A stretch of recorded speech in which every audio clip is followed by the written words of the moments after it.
zagi mutum bayi da tarbiyya menene kai kana da tarbiyya ne? In kana da tarbiyya za ka fito ka ce ma wani bayi da tarbiyya? Ka zo kana habaici ma Rahama Sadau, shi addinin mu an ce ayi habaici? Ask yourself and give the answer to yourself. Addinin mu an ce ayi habaici? Ka zo kana cewa ta yi birthday a Kaduna, ta yi birthday a Jos, ta yi birthday a Abuja, ba za ta zo ta muku a nan Kano ba. Are you trying to tell me all Kano people they are very good? Kana suka ce min duk Kano 'yan Kano mutanen kirki ne? Why? Baka ka mana aya ba, ka zo kana habaici, wai wa'azi kake mata. Wallahi wannan zubar da mutunci ne.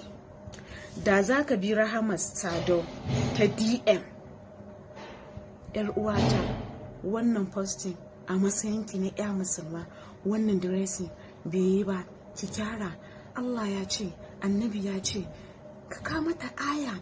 Wallahi sai ka fi mutunci da daraja, kuma sai ka samu lada. In fact, let me tell you, sanadiyan wannan abin da za ka mata ma, maybe ma ta yi deleting din duk wani picture din da ta yi wanda kake gani ya saba ma addini bai yi kyau ba. Amma ka zo kana mata habaici. Idan wa'azi za ka yi, ba hana ka yi wa'azi ba, you can come out. Idan ma ba za ka yi ka mata direct DM ba, kana so a daɗa sanin ka a duniya. Salamu alaikum, wace ka zara masa da wannan kayan da kika sa bai yi ba, ki daina, mu ji tsoron Allah, Allah ya shiryar da mu. Fine, cut the video. Amma kana awaki ba Ishmawi ba da Sala. Ta yi birthday a Kaduna, ta yi birthday a Abuja, ta yi birthday a Jos. To mu ba za ta zo nan Kano ta yi mana birthday ba, ku yi wa a waje. Wallahi ba za a yi mana wannan ba. Ta manta da ita rayuwa gidan wani za ta gobe, kuma an manta fa idan duniyan nan fa ba madawwama bace ba fa. In fa ba nan akwai lahira. Ku gaya mata gaskiya, ku gaya mata Allah. Wallahi tallahi irin wannan shigar da take ta banza ta rika tuna, tare ta je ta rungumi ƴan uwanta da kannanta marayu. To ai ta gani take burgewa take haka ne. Burgewa kasiyatin ariyatin shine burgewa.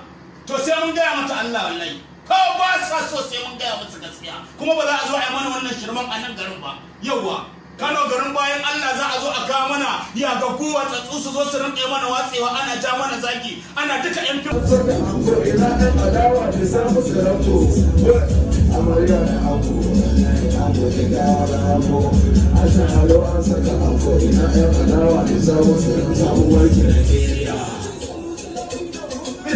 The flow is sick da malaria, nan daga arewacin Nigeria.